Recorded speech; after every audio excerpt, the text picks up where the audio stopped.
Sad bolje. Još jedan put. Dobar dan. Poštovani akademici, koleginice, kolege, profesori, dragi gosti.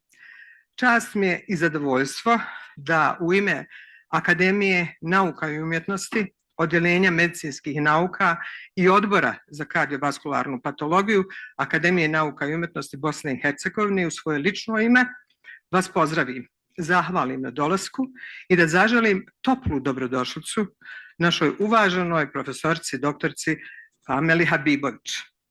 Akademija nauka Bosne i Hercegovine, krovna institucija koja doprinosi razvoju, unapređenju, podržavanju i promoviranju nauka i umjetnosti, brine o afirmaciji kulturno-istorijskog i prirodnog nasljeđa Bosne i Hercegovine. Ona doprinosi oblastima koje su od zajedničkog interesa i posebnog značaja za održivi razvoj bosansko-hercegovačkog društva, sugerirajući pravce naučnih istraživanja i umjetničkog rada. Akademija njeguje izvrsnost kao osnovni princip stvaranja i vrednovanja naučnih i umjetničkih doprinosa. Ja zaista koristim ovu priliku da čestitam dragoj profesorici Habibović na izuzetnom uspjehu koji simbolizira snagu, otpornost i izuzetno postignuće žene iz Bosne i Hercegovine na međunarodnoj akademskoj sceni. Njen životni put je zaista primjer upornosti, istrajnosti, u snažan putokaz o prevazilaženju tragedije i izgradnje boljeg svijeta kroz znanje i obrazovanje. 30 godina nakon što je izgubila oca u genocidu u Srebrenici, njegova ćerka danas kroji politiku visokog obrazovanja jedne od najrazvijenijih zemalja Europe. Bosansko-hercegovačkih korijena, evropskih dometa, profesorica Habibović nosi poruku generacijama mladih iz naše domovine da su znanje, upornost i integritet alati kojima možemo mijenjati svijet. Ja također koristim priliku da pozdravim našeg dragog kolegu, osnivača Fondacije Budućnost Bosne i Hercegovine, doktora nauka Edhema Čustovića, da mu zahvalim na ovoj inicijativi i da mu zahvalim na suorganizaciji javnog predavanja. Prije prelaska na predavanje uvažene profesorke, dozvolite prema programu da vas upoznam sa biografijom u nekoliko rečenica koliko se može. Dakle, profesorica Pamela Habibović je rektorica Univerziteta u Maastrichtu, profesorica neorganskih biomaterijala. Bila je jedna od osnivačica Merlin instituta za regenerativnu medicinu zasnovanu na tehnologiji, a taj institut je osnovan 2014. godine i ona je predsjedavajuća odjela za inženjerstvo instruktivnih biomaterijala. Od 2019. do 2022. godine obavljala je funkciju naučne direktorice Merlin instituta. Doktorica Pamela je doktorirala 2005. godine na Univerzitetu Twente u Holandiji na temu materijala za biomedicinske primjene. Postdoktoralna istraživanja realizovala je na dječjoj klinici u Bostonu i na Univerzitetu McGill u Kanadi. 2008. godina je godina kada je osnovala vlastitu istraživačku grupu na Univerzitetu Twente, a 2014. se pridružila Univerzitetu u Maastrichtu. Njena istraživanja su fokusirana na sljedeće: sintetičke zamjene za koštane graftove, bioorganiku, nanomaterijale za terapiju i dijagnostiku u regenerativnoj medicini te visokoprotočne metode u istraživanju biomaterijala. Dobitnica je brojnih prestižnih grantova Holandskog istraživačkog savjeta, uključujući Veni, Vidi, Aspasija i Gravitation nagrade. Profesorica Habibović je bila predsjednica Europskog udruženja za biomaterijale od 2017. do 2021. godine i urednica časopisa Biomaterial Science od 2019. do 2022. Dobitnica je Jean Leray nagrade 2017. a izabrana je za članicu Kraljevskog društva za hemiju 2021. godine i Fellow of Biomaterial Science and Engineering 2024. godine. Profesorica Habibović je objavila preko 160 recenziranih naučnih radova u oblastima biomaterijala i regenerativne medicine. Kao rektorica, njen fokus je na kvaliteti obrazovanja, istraživanja, kao i na studentskim pitanjima. Ja bih sada zamolila doktora Čustovića, koji je kao suorganizator, da nam uputi par riječi. Izvolite, kolega.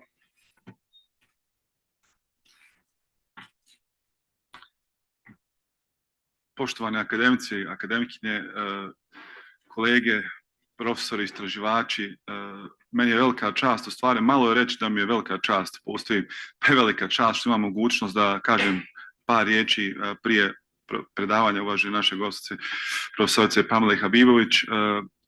Fondacija budućnosti u Bosni i Hercegovini je organizacija koja je nastala prije 10 godina kao ideja, zapravo mašta dva mlada čovjeka koja su nažalost napustila Bosnu i Hercegovinu tokom rata, koji su imali želju da vrate Bosni i Hercegovini šta god mogu da vrate u tom vremenu. Ona je danas izrasla u jednu ozbiljnu neprofitnu organizaciju koja je uspostavila saradnju sa velikim brojem naših istraživača, profesora, naučnika, privrednika. Onaj nivo ekscelentnosti koji postoji u bosansko-hercegovačkoj zajednici širom svijeta kroz našu neprofitnu organizaciju pokušava da dođe do mehanizama na koji način može vratiti to znanje, tu mrežu, taj kapital u Bosnu i Hercegovinu. Iz godine u godinu smo organizirali jako puno skupova, stipendiranja mladih ljudi, imamo najveći mentorski program na području Bosne i Hercegovine. Hiljade mladih ljudi je osjetilo šta znači sarađivati sa fondacijom. Moram reći s ponosom da smo prije par godina uspostavili zvaničnu saradnju sa Akademijom nauka umjetnosti Bosne i Hercegovine, organizacijom koja ima duboku i značajnu, da kažemo, historiju utjecaja na razvoj ove zemlje. Nama je velika čast što imamo mogućnost da sarađujemo sa vama i iskoristio bih ovu priliku da kažem da smo već sada počeli da planiramo na koji način možemo od sada pa u buduće dovoditi sve naše svjetske stručnjake u ovu instituciju, da koristimo Akademiju nauka umjetnosti BiH, ovu zgradu, kao dom, kao zgradu u kojoj će se voditi dijalog, u kojoj ćemo dovoditi naše najuspješnije, najstručnije ljude koji će moći svoje znanje širiti u Bosni i Hercegovini, a isto tako proširivati mrežu saradnje. Meni je zaista, kažem, još jednom velika čast i ovom prilikom bi zamolio rektoricu Pamelu Habibović da nam se pridruži. Jedan veliki aplauz.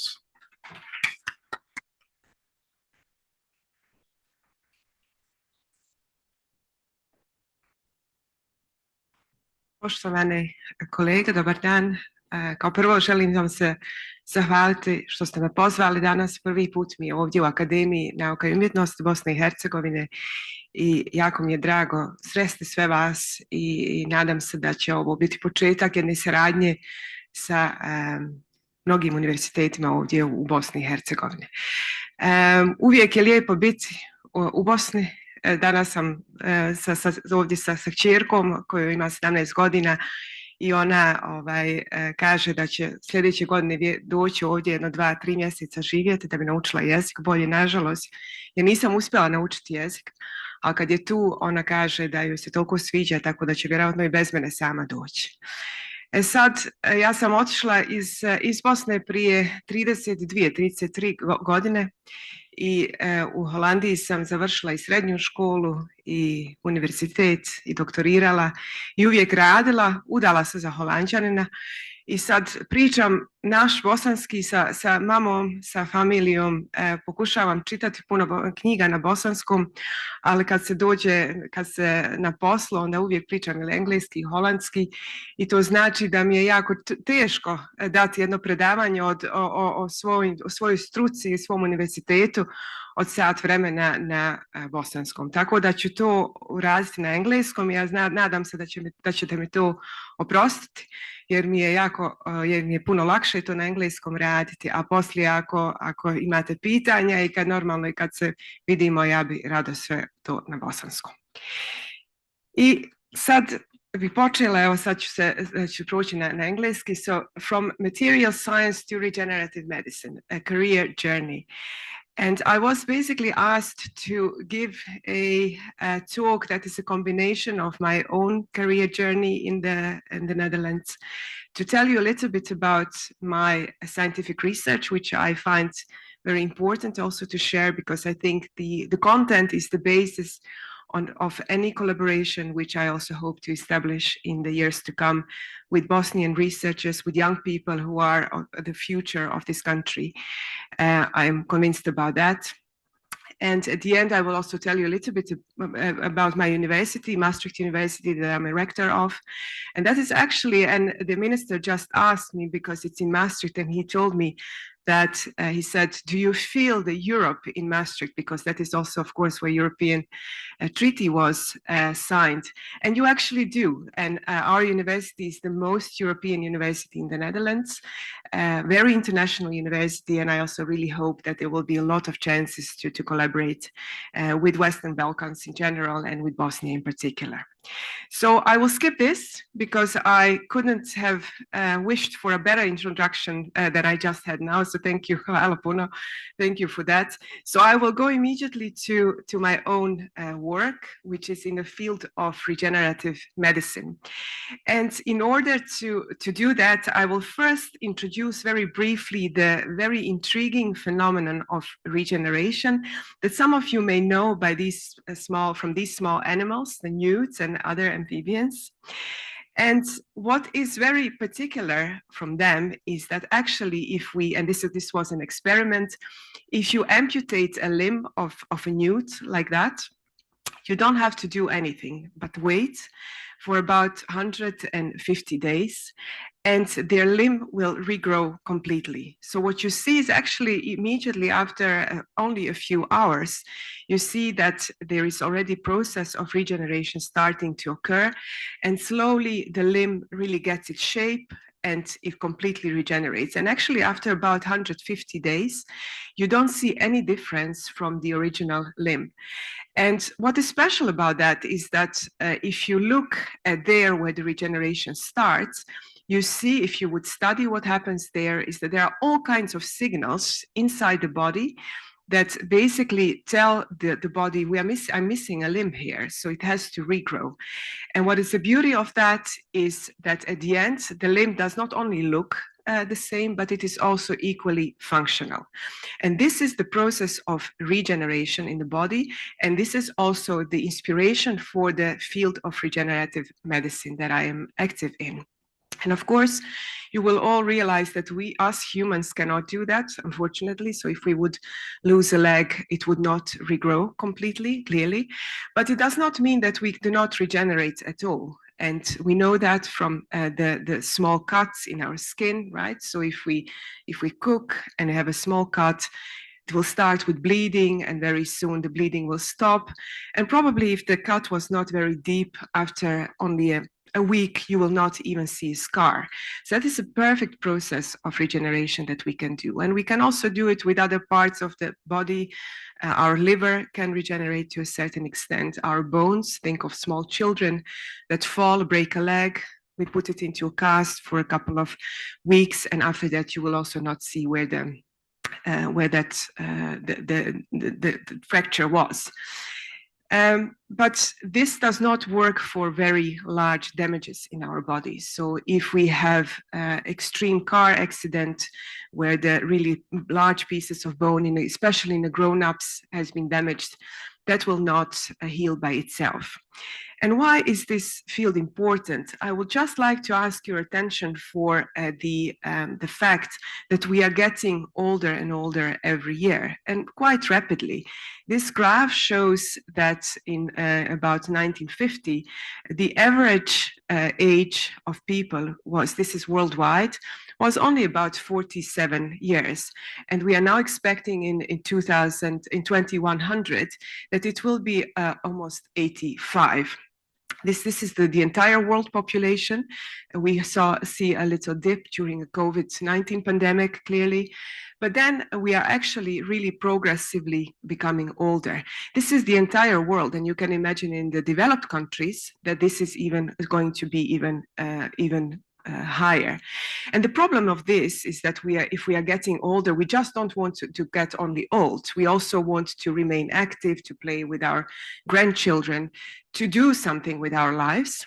And if we remain mobile and we want to move and play with our grandchildren, then the chances of getting new parts of the body that are damaged and that need this process of regeneration becomes important. But regenerative medicine is not only for older people. It actually is also for younger people that think of top sports, people playing football, for example, and if they fall and break their meniscus, for example, they will be out for months and months. And also for them, it would be very important to regenerate the process, the meniscus, very quickly and come back and play. So as I mentioned, when does the regeneration and bone was actually my specific theme of or the focus of my own research. I was mainly focusing on bone regeneration, and especially of a very highly challenging defects. On the left-hand side, you see a spinal fusion. Some of you will probably some of you will know somebody who, where the discs between the two vertebrae degenerate. It causes a lot of pain. And one of the surgical solutions is basically to fuse the two vertebrae with the bone and remove the pain. Then trauma, so I mentioned already, car accidents, motorcycle accidents, big accidents that will also really damage large pieces of bone that will not heal by itself. And last but not least, the tumor. Tumors bone tumors are often metastatic tumors, the secondary tumors from lungs or after a breast tumor. And what happens then is that actually the surgeon will try to remove as much of tissue as possible to make sure that there are no remnants of any tumor cells left behind. But then the result of that is that a very large piece of bone is missing too. And if we don't interfere, that will not regenerate by itself. So what happens now? In 9 out of 10 cases, the surgeon will just try to take pieces of bone elsewhere in the body and move it to the defect area, often from the hip or even from the chin. They will take small pieces of bone and they will move it to the defect area. And this is actually quite functional. This is also considered the golden standard by many orthopedic surgeons. However, the amount of bone that you can take from a hip or from a chin is really limited. So if the defect becomes large, or if you fall more often, so you more often have a defect like that, it will simply not be enough. And that is why we need alternatives. So we need to develop something that will be an alternative for a patient's own bone. And this is exactly the topic of my own research, is to think about biomaterials, the materials that we can synthesize, that are synthetic, that we can actually make, and that can be used instead of a patient's own tissue. Now, in the field of regenerative medicine, how we do that is basically we try to take the inspiration from the nature. So what we do is we look at the natural bone, try to understand what it is built of, and try to make that in a lab, in a laboratory. And that is very, very difficult, because if we look into, and I will not go into details of this, but these nice images only show how extremely complex our bone is, both chemically, but also structurally. So if you see, we have a part of it is polymeric, so it's a collagen molecules mainly. Then we have a part that is inorganic. And then all these different materials are combined in a very, very intriguing way, which is not surprising, because that the bones actually carry our entire body weight. So this has to be perfectly established and built in order to fulfill this function. And bone has many more functions than just carrying us around. It also has it's innervated, it has blood vessels in it. So it's a very, very extremely complex organ. And in order to try to mimic this, it's really difficult. And I think we should not be trying to do that. So what I was in my own research, what I was trying is to think which part of this very, very complex structure can we mimic, which part that is very relatively simple, but that we can implant into the body and that can trigger the body to regenerate itself. So basically, like in the nude that I showed in the very beginning, where we have all kinds of signals that tell the body, here, you have to create a new limb.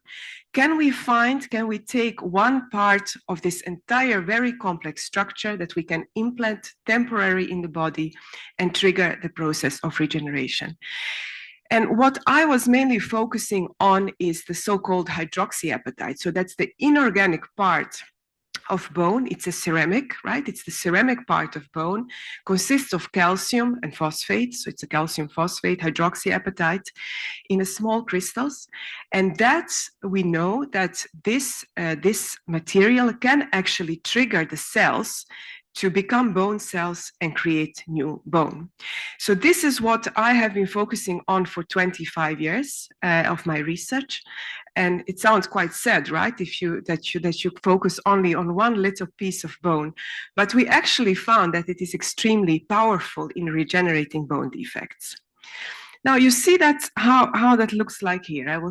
These are the small pieces, very small particles that we can produce of a calcium phosphate that can be used to fill such a defect, for example, after a tumor removal. And I have been working on this for a long time. Here you see it. And what so these are a few slides from scientific papers, which I will try to guide you through without going too much into detail. But what we have been working on is of those small particles that I just showed you. You can actually change many things about them. You can change their chemical composition, so you can make them a little bit more degradable, a little bit less degradable. So there is a chemistry that you can change about them. But you can also change, and you can see that here, you can change their surface structure. So you can actually make them more or less porous. And you do that because these materials are quite relatively simple to make. It's basically you have a powder, you mix it with water and binder, and you bake it at a high temperature, like you do for basically the ceramics of a coffee cup. And by varying that temperature, you can make them more or less porous. So you can also change their structure. Now, why is that important? Because this is an experiment, these are histological sections. I will not go too much into details of that, but what we've been doing with these different 3 types of materials that are slightly different from one another, we implanted them into a muscle of sheep, so it's an animal study. And why a muscle, you may wonder, because you actually don't want to have a bone in a muscle. But the reason why we do that is actually to see if the material is able to trigger the cells to become bone cells and create new bone. So if you do that in a bone, you don't know whether these are the cells that were already there. And if you do it in a muscle, then you can actually see whether the process of triggering the stem cells to become bone cells and create new bone. And what we observed there, and I will just try to show you on here, what you see in this dark pink is actually newly formed bone in a muscle. What you see in black is the material. And all you have to see is that we have more and more pink. So that means that by changing the properties of the material, so by changing their chemistry and changing their structure, we can make them more and more bone-inducing. So if we really optimize the properties, we can have them create new bone inside the body. Now, what was the most important of this experiment, this is really, for me, it's quite an old work. It's from 2010, but it is really a seminal work from my own research, because what we showed in this experiment, eventually we took the best material that we could make, and we created a large defect in a hip bone. So it's the hip bone. We create a large defect that does not heal if you don't put anything inside. And we compare there the best ceramic material that we can make with patient's own bones. These were the pieces of bone taken from elsewhere in the body, so the best solution in the surgery, and we compared it to the material that we can have.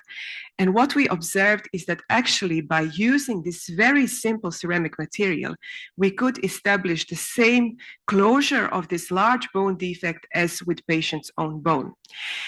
And what you need to realize is that these ceramics are extremely inexpensive, so they are very cheap to make. You can make them in kilos quite easily if you know how to do it. So they can be really produced in large quantities. You can store them, you can take them off the shelf, you can implant them in a defect area, and that really makes them available for many, many patients. You can imagine that if you have more and more patients needing this, that it is also important to develop something that is cheap, because you can develop extremely fancy therapy with cells or with growth factors. But if the insurance companies cannot pay for it, then they will be basically useless for many patients. So based on that, there was a spin-off companies that was already mentioned. There were spin-off companies started, not by myself, by the way, so there is no disclaimer there. I was not involved in the companies themselves, but they were brought on, these materials were brought onto the market. And they were successful clinical trials. Products are in a clinic. They are really worldwide used in over 50,000 patients by now, especially in the spinal fusion. And these companies are, and especially this one is further developing these materials. So you could say from the clinical perspective, this was a very big success, because we could really make something that from the laboratory, from the very basic research, could help patients. But from the research perspective, this was also quite frustrating. And I think many of you doing research know that, how that is, because we actually produced all these materials pretty much with a trial and error approach. We make them a bit, change the chemistry a bit, we change the structure a bit, we test it again, we start again. So we actually never really completely understood what makes specific materials performing well. Why do they induce bone formation? And a second frustration, not unimportant, are the mechanical properties of these materials. Because this, I told you, it's a ceramic. It's basically like a coffee cup. Now, you know what happens if you drop a coffee cup, it will break immediately. And these are even porous. So you can even, between your fingers, you can break them, which is very counterintuitive if you think that you want to use them in a bone that carries your whole body. And they actually, these materials, they degrade. So you implant them in a body, you wait for a while, they will degrade and they will create a new bone. But between the time of the degradation and creation of new bone, the patient cannot walk, which is not really what you want them to be. So what we have been focusing on, and that is the few last things that I will show you from the research, is how to try to improve the mechanical properties while retaining this capacity to regenerate new bone. Because if we use these materials now, you still have to use plates and screws like the surgeon always does, and you don't want that. So you actually want these materials to also be able to carry the weight while the process of regeneration is ongoing, and then to disappear. So a few examples of the ways we have been trying to do that. And this is really the beauty of material science. I'm a chemical engineer myself, so it's really nice to approach that is also from the chemical perspective, because you can really play with properties of these materials, with fundamental properties. So one of them is, I told you, so with the material that we used is actually a combination of two types of calcium phosphate. So the particles that I showed you before, they are quite random in terms of crystal structure. And what we thought, if we can control the crystal shape, if we can make them very anisotropic, so very long and very thin, then we can actually create different types of materials. And you see that here, these are some electron microscopy images where you can see that we actually make a kind of a long, almost wires of this type of calcium phosphate. You can do that. There are chemical processes by which you can do that. And then if you make an implant from that, it becomes actually very interesting, because you can make it extremely porous. These materials are over 99% porous. And they are because of that, very, very light, because they are basically mainly air. But what makes them very special is that you can shape the properties. So if you put the water in this, they become actually like sponges, really like a sponge that you have in your bathroom or in your kitchen. So you can put them, you can fill them with water. And if you remove water, so you basically squeeze it, you can remove water, you can make them small, and then you fill it with water again, and you can fill them. Now, why is that important? This is very simple experiment, basically in a chicken bone, like outside the lab, because you can squeeze them into a defect area. You can put water or blood, what you would do normally during a surgery, and they completely fill the defect. And this may sound very simple, but again, I want to remind you that this is actually a ceramic. So it is still they are ceramic, because this you would expect that from polymers, right? Because polymers are flexible materials, not the ceramics.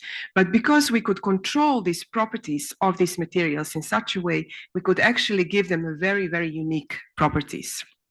And not only for the water, you can also see that here, that you can shape them, you can cut them, you can even inject them from the syringe. And I'm not sure if let me see if the little, oh yeah, you can see that here. So you can fold them, you can put them in the water and they will then expand. And similarly, you could even inject them from a syringe.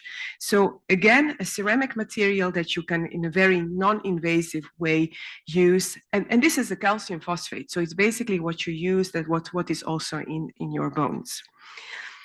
Now, what we were doing even further is to try to make them magnetically responsive. So we added a paramagnetic particles inside these long crystals, and we could do that in different amounts.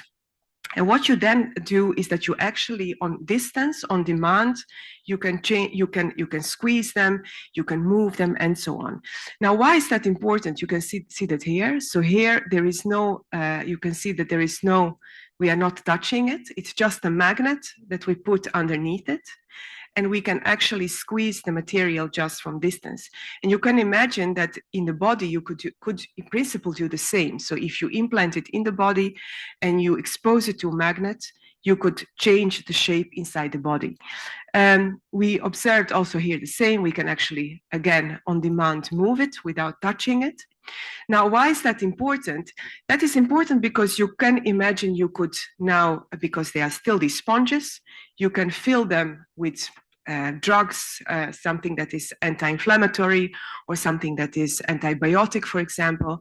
You could implant it inside the body, and then on demand, when you actually want the right timing, you could expose it to so you could expose it to a magnet, and you can release the drug that you loaded into the material. So this was really giving an additional functionalities, and pretty much really with playing with chemistry. And that is the beauty of it, because they still remain synthetic.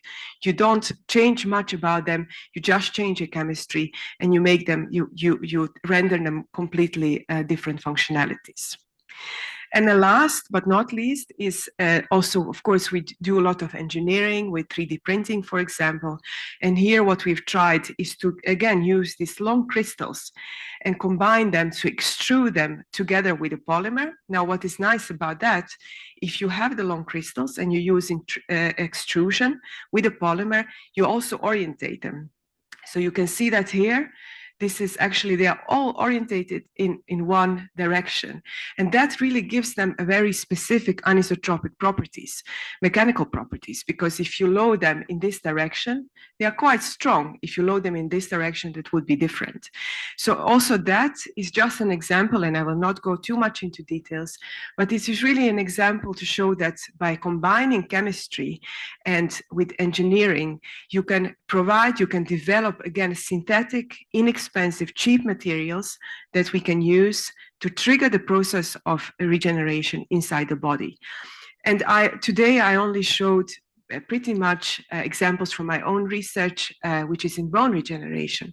But there are many colleagues around the world who are also working on regeneration of heart valves, regeneration of blood vessels, for example, but also of organs. And that becomes sometimes more complicated than bone, for sure, but the idea is pretty much the same. Looking at the nature, trying to understand, and then try to be as simple as possible in order to develop inexpensive available therapies. Now, the second part of my talk, I will switch a bit gears to give you a flavor of the university I am a rector of, not before I, of course, acknowledging the many students and researchers I've been working with in the past 25 years.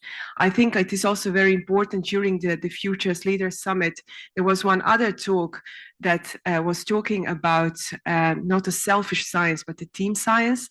And I think really that is extremely important, because not a single leader, not a single top researcher does any of the work themselves. That's not even, I think Einstein was not even doing it on his own, very rarely. and definitely not nowadays. So I think it is really important to acknowledge the work of all those young people who are in a lab, because probably last 15 years, they rarely saw me in a lab, but all that work was done in these last 15 years. So I think acknowledging young people and helping them to develop, guiding them as PhD candidates, for example, is really, really important, because without them, none of this work could have been done. Now, our last few slides about my university, Maastricht University in the very south of the Netherlands. It is the youngest university. Actually, in January now this year, we are celebrating our 50th anniversary, only 50 years. It's even slightly older than I am myself. So we are going to celebrate the 50th anniversary. It is by far the most international university in the Netherlands. We have 60% of our students are non-Dutch. So it's quite a large number. And these 60%, they don't only come from Belgium and Germany, but really all over the world, including many students from Bosnia, who sometimes pass by to complain that the coffee is really bad. And I understand that, because I completely agree, even after 32 years. And I know that when I come here, why they are complaining. What is also special about our university is that from the very first beginning, from the inception of the university, we have been pioneering the so-called problem-based learning. And what that is that actually from the very first start of the education at our university, the students are exposed to real-life issues, challenges, scientific challenges, and they are asked to work together on these challenges. So no hardcore chemistry in the big rooms like that, but really from the beginning, getting a problem and trying to solve it themselves. And we are still one of the highest ranked young universities in the world. Now, where are we? We are in a very, very south of the Netherlands. It's almost, if you go 10 kilometers south, you are in Belgium. No, it's even less, 6. If you go 10 kilometers to the west, or to the east, you are in Germany. So actually for us, it's much, much easier to go to Germany and Belgium or to Brussels than to go to The Hague. And again, we are very proud to be the European University of the Netherlands. Now, I have to say that for the very long time, that was really our unique selling point. But unfortunately, like you saw in many European countries in the past few years, our Dutch politicians started mixing the migration issues with university issues as well, and suddenly saying that being international is not a good thing, and that we should teach everything in Dutch and not in English like we do now. And we should not get all those students from all over the world to teach them, because they will go away and our Dutch economy will not profit from that. Well, you may understand, I completely disagree with that, because academia and research is international. It will always remain international, and there should not be not a single politician who should say that we should change that, because that will not bring us anywhere better, I think. My colleagues, so we are the board, 3 people basically. So we have a president, a vice president, it's a CFO, and myself as rector, and I'm mainly responsible for research education and student affairs. This is, again, somebody asked me today, I think we have about 23,000 students at the moment, 5,000 staff. And we have over 50, so it's 60% of students and 40% of staff from over 100 countries. Many of our students, and that is maybe also important when we think about collaboration, our students study abroad. So it is not only that we have international students, but we also like our students to go outside. And I will also show you a little bit. So we are a broad university. We started 50 years ago, not so long time ago, but when we only started as a medical university. And now we actually have a broad set of disciplines, really from arts and social sciences to health, to law, psychology, neuroscience, science and engineering, and business and economics. So it is really a broad university. And as I mentioned before, we really have a very attractive, I believe, vision on education, where we work on we use a problem-based learning. We always look into societally relevant learning, so we really work on real-life problems. We are international, and we have, and that is important, I think, a small-scale education. So actually, we hardly ever have any lectures in big halls.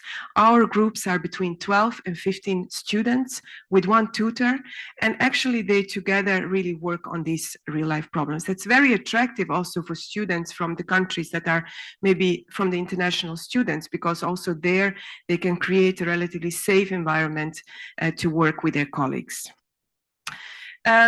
We are also a member of one of the universities of Europe. You probably, some of you know that.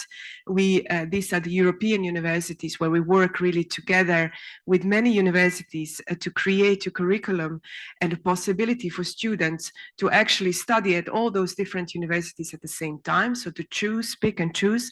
And one of the universities I would like to mention is the University of Rijeka. So that is one of our partners. And I really hope that we will get the opportunity to include also Bosnian universities in these in the future. Then what is maybe also, let me see. So our research themes, we have 4 main research themes at this moment within our strategic program.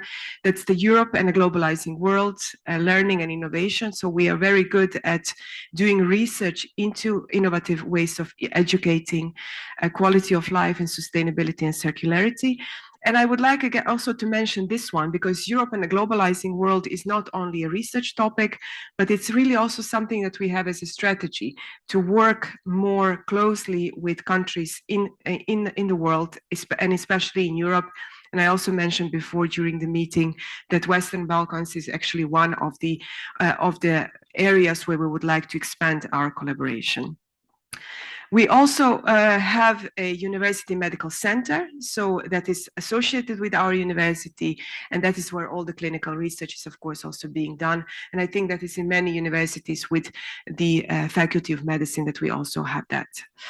And what we also do, and that is maybe special, because what I often notice when I present about the university is this concept of what we call Brightlands. Brightlands is actually, our university is at 4 different campuses. So we have, of course, the universities in Maastricht, but we have presence in also different places in the region of Limburg. What these campuses are, these are actually ecosystems where we work very closely with also private partners. So we work with industry, we work with the local government, and we create an ecosystem that helps our students to get in a close contact with the industry, with economy, local economy, and the other way around. All these industries can profit from all the innovation from the university. So we actually invest also financially into this kind of ecosystems to create campuses where you have collaboration between industry and knowledge institution as well as the local government, and or municipality for that matter. And actually this works really, really nicely, because the region where Maastricht is quite a relatively poor region. We used to have mines, coal mines in the past. And when the government decided to close the mines, there was not much left in that region. So it was economically really in a bad place. And that is when the government invested in setting up the university to create also a knowledge economy and to create a future for many young people. And now we are trying to give something back by actually closely working with the industry and the local government to also economically boost the region very much. And that actually works quite nicely. So here you see every of our campuses focuses on something that is relevant for that area. Here you see it's more farming and nutrition, data science, smart services. This is really more medicine, and this is everything about materials and sustainability. Now with that, this is, I like to show this, actually it's quite a nice image every year when we celebrate our anniversary, so our Dies Natalis, we walk with all the professors of the university. We walk from our main building to a church where we have a celebration, or to a theater. It depends whether it's an opening of the year or the Dies Natalis. And we actually walk, this is a street of Maastricht where we walk, and it's always very nice because always people come out and they really feel the connection of the university with the city. And I think that is also important. We should not underestimate how important it is to have universities or other places where young people are educated, to feel connected with the citizens of the city, the citizens also of the region, because that eventually is, again, I don't like to repeat myself, but these young people are a future of every country, including, I think, of Bosnia and Herzegovina. So with that, I would like to thank you very much for your attention, again, for your invites. Puno vam hvala. Nadam se da ste uživali u predavanju i nadam se da ćemo uspjeti da sarađujemo u budućnosti sa mnogo od vas i hvala vam još jednom.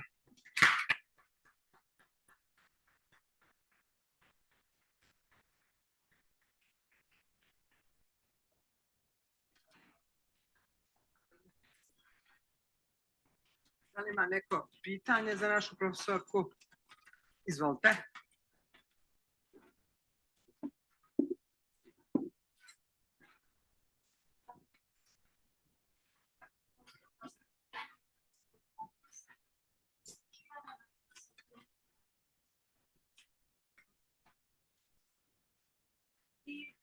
Što je lijepo za čuti, kud god krenemo, na kraju dođemo do hemije, jeli, hemijskog inženjerstva. Ovo su otprilike 2-3 oblasti koje ste nam, moram reći, kratko prezentirali, barem ste tome posvetili onoliko pažnje koliko vašem univerzitetu, ja bi voljela da je drugačije, jel, kao istraživač. Ali htjela sam vas upitati kratko, vezano za kalcije fosfat. Dakle, koliko sam vidjela, radi se o nanostructure, nanokristalima. Možete li mi reći koja je to skala, koja je to veličina nanokristala i kako ste to procijenili? Kakva je struktura, jel? Kalcij fosfat može kristalizirati na različite načine i nanostructure mogu biti različitih dimenzija, različitih šupljina, različitih distanci između fosfata i kalcija, što je vrlo važno, jel, za one stvari koje ste vi zapravo ovdje prezentirali. Da. Prvo da vam kažem zašto sam se ja odlučila na hemiju studirati. Ja kad sam počela, kad sam bila u srednjoj školi, ja sam htjela da antropologiju studiram. Međutim, nisam pričala jezik da dovoljno, holandski jezik, i onda sam mislila lakše ako koristi formule i cifre je lakše nego pričati jezik. A pošto su oboje roditelja radili u radniku, jedan u radniku olova i cinka, a drugi boksita, onda sam valjda znala malo više i o mineralima i to je bio nekako prirodan način nešto izabrati, studirati. Ja još uvijek, ja mislim da je hemija, u pravu ste, na kraju je sve do hemije. Sad što se tiče kalcijum fosfata, zavisi različitih. Ovi materijali koji su sada na tržištu, koji se koriste, oni su u stvari, što sam vam pokazala, to je nekoliko milimetara. Sad kad pogledamo one strukture, nanostrukturu od površine, onda je to oko, zavisi malo, imamo različite, ali to je oko između 10 i 30 mikrometara. A sad oni drugi, što sam pokazivala, baš individualne kristale, oni su stvarno u dužini isto znaju biti poprilično dugi, sigurno u mikrometrima, ali je njihov dijametar je puno manji, to je stvarno oko 10 do 15 nanometara. Ja, hvala vam. Htjela sam vas pitati još za ove biomaterijale u kojima ste dopirali, čini mi se, stronci bakar. To nisam pokazala tu, ali da. Recite, koja im je primjena? Pa zavisi, stroncium je on za osteoblaste, znači a bakar je za kako se kaže, angiogenesis, znači za krvotok, za urastanje, da. Vaskularizaciju, tačno. Ali prosto još da vas pitam, ja se izvinjavam i auditorijumu, ali evo to je zadovoljstvo čuti ovakvo predavanje, jel? Recite mi, niste imali prilike ili na vašem institutu ili fakultetu, da li se rade materijali ili možda, kako bi se reklo, transporteri za lijekove, recimo protiv raka, protiv cisplatina i tako dalje, s obzirom da u stvari transport do ćelije, procesa in situ je nesumnjivo vrlo važan proces za selektivnost. Jeste sigurno i radimo na tome, to su baš nanomaterijali koje radimo. Koje vrste? Mesoporous silika. Najviše sa silikom radimo, ali i sa kalcijum fosfatima koji su u nano veličini. Da, imate isto baš na našem institutu ima jedna profesorica koja je jako sa mnom puno radila i ona je baš i s njom sam... Karbonske nanotubice? Nismo sa karbonskim nanotubicama, samo baš lijepo, sa silikom. Bilo je zadovoljstvo. Hvala vama. Evo još jedna.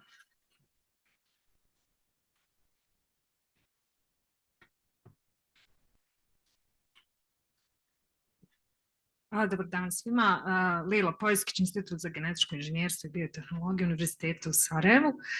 Želim da se zahvalim vama što ste došli i organizatorima što su vas doveli na ideju uopšte da ovakvu jednu akademsku veličinu imamo priliku čuti. Zaista sam neizmjerno ponosna zbog toga što ste vi naše gori list, a očarana sam vašom prezentacijom u smislu njene naučne sadržajnosti i inovativnosti i jednostavnosti u vašim naučnim otkrićima. Hvala vam još jednom što ste došli, a moje pitanje je vezano za druge primjene nanohidroksijapatita i na koji način, da li još u nekim tkivima primjenjiv kao biogeni materijal i da li ste organske izvore koristili za vaše istraživanje? Da, sad što se tiče korištenja za drugim mjestima, mi nismo bar radili na tome, a jesmo, sigurno smo koristili prirodne materijale koji smo mogli, recimo kalcijum karbonate smo koristili da napravimo kalcijum fosfate prije i radimo isto sa puno bioglas i to nisu kalcijum fosfati normalno, ali to smo isto koristili. Znači mi smo, što sam se ja uglavnom radila zadnjih godina je baš potpuno sintetički, ali normalno gledali smo i na različite načine da koristimo ono što nađemo u prirodi i da ih, jer ja sam radila sa velikim profesorima koji su već sigurno 50 godina u ovom sektoru i oni su radili normalno od početka, od 70. godina smo radili i gledali smo na recimo kalcijum karbonate, gledali smo na drugih što imamo u prirodi i da vidimo da li njih isto možemo koristiti, napravimo kalcijum fosfate. Ali zadnjih 20 godina smo se baš koncentrirali na tome da ih sami baš gledamo dizajnirati, napraviti i dati im osnove koje su nama važne. I to je inače jako puno i vremena košta. Ja se sad nadam sa umjetnom inteligencijom recimo da će nam to isto jako puno ubrzati ovakva razvijanja jer bit će nam lakše jer ako imamo dobre modele da znamo na početku već da ne radimo jedan za drugim pa da imamo recimo da možemo 13.000 skrinaca i onda reći ok, ovih 10 su u redu, s njima ćemo dalje. Tako da sad na to isto gledamo kako da popravimo. Hvala vam puno, zaista jedno vrlo inovativno područje, puno mogućnosti i nadam se da ćemo uspostaviti saradnju između naša dva univerziteta. Hvala puno. Nema više pitanja. Dobro. Još umorili jedan put. Sve, ja? Super, uživala. Hvala najljepša. Briljantno, jasno, s puno potencijala. Nadam se jedan od onih ikonica da će biti from Bosne and Hercegovine. Ja vam se svima zahvaljujem, vama posebno i pozivam vas u mezani na malo kratko osvježenje. Hvala lijepa.